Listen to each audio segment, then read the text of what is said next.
جناب سیدنا امیر حمزہ رضی اللہ تعالیٰ عنہ نبی کریم کے چچا تھے۔ بعض مفسرین نے لکھا ہے کہ یہ حضور کے خالہ زاد بھی تھے۔ ان کی والدہ اور حضرت آمنہ دونوں بہنیں تھیں، اور ان دونوں نے ایک کی لونڈی سویبہ کا دودھ بھی پیا تھا۔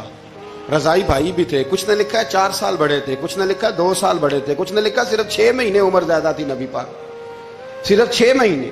حضرت امیر حمزہ رضی اللہ تعالیٰ عنہ بڑے بہادر تھے، بڑے نڈر تھے، بڑے بے باک تھے، بڑے جفا کش تھے، بڑے مجاہد تھے، بڑے بے باک تھے، جری تھے، ہمت والے تھے، فیصلہ کرنے کی طاقت رکھتے تھے۔ میرے نبی رحمت علیہ السلام کے بڑے محبوب تھے حضرت امیر حمزہ، پر اپنی باتوں کے کھرے، وعدوں کے پکے، سٹینڈ لینے کا مزاج رکھنے والے حضرت امیر حمزہ فرماتے ہیں ابھی کلمہ نہیں پڑھتے تھے۔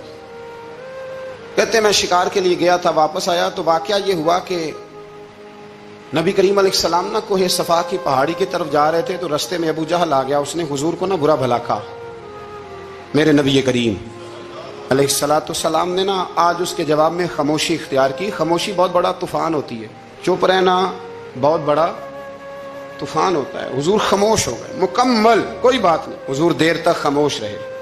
نبی کریم علیہ السلام جب خاموش رہے تو سر پٹایا، اور اس کے ہاتھ میں ڈنڈا تھا، حضور کے سر اقدس پر دے مارا۔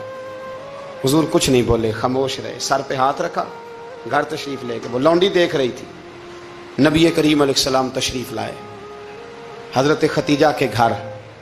اتنی دیر میں حضرت امیر حمزہ آئے تو اس لونڈی نے نا جناب امیر حمزہ کو مخاطب کیا، چونکہ اس نے حضور کو بھی دودھ پلایا تھا اور جناب امیر حمزہ کو بھی برابر کی محبت تھی، رضائی والدہ تھی۔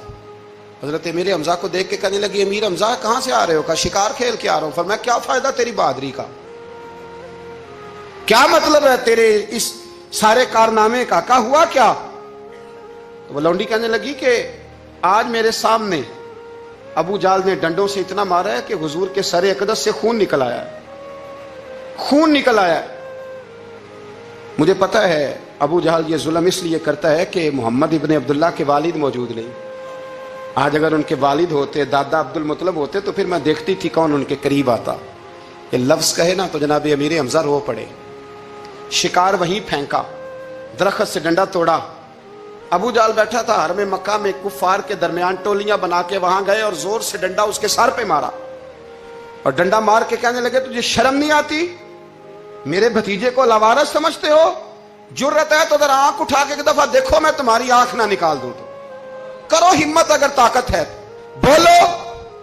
اللہ اکبر۔ جب یہ لفظ کہے، جب یہ بات کری تو ابو جال کانپنے لگا۔ کچھ لوگوں نے چاہا حضرت امیر حمزہ کے معاملے میں مداخلت کرنی، پر کہنے لگا چپ کر دو، تمہیں پتہ نہیں یہ شیر بڑا ہے، یہ دلیر ہے، یہ طاقتور ہے، خبردار کوئی بات نہ کرنا۔ اللہ اکبر۔ حضرت امیر حمزہ وہاں سے نہ نکل کے تو سیدہ ختیجہ کے گھر آئے۔ سیدہ ختیجہ الکبریٰ رضی اللہ تعالیٰ عنہا نا نبی کریم کو مرہم پٹی کر رہی تھی۔ حضور نے چچا کا چہرہ دیکھا تو آنکھوں میں آنسو آ گئے۔ حضرت امیر حمزہ بھی روئے اور کہنے لگے بھتیجے خوش ہو جا، میں اس کا سر پھوڑ آیا ہوں، اتنی زور سے مارا ہے کہ اس کو ہمت نہیں ہوئی بات کرنے کی۔ حضرت امیر حمزہ کے جواب میں محبوب فرمانے لگے چچا میں ابو جال کا سر پھوڑنے سے تو خوش نہیں نہ ہوتا۔ کہا آپ کیسے خوش ہوتے ہیں؟ فرمایا آپ کلمہ پڑھ جائیں میں خوش ہو جاؤں گا۔ تو حضرت امیر حمزہ کہنے لگے کلمہ پڑھنے سے راضی ہو جاؤ گے، خوش ہو جاؤ گے، بس اتنی سی بات؟ فرمایا ہاں۔ تو کہا پڑھاؤ کلمہ، پڑھاؤ کلمہ۔ حضرت محبوب کریم نے کلمہ پڑھایا اور جناب امیر حمزہ اسی وقت مسلمان ہو گئے۔ بس پھر اللہ نے اسلام کو قوتیں دے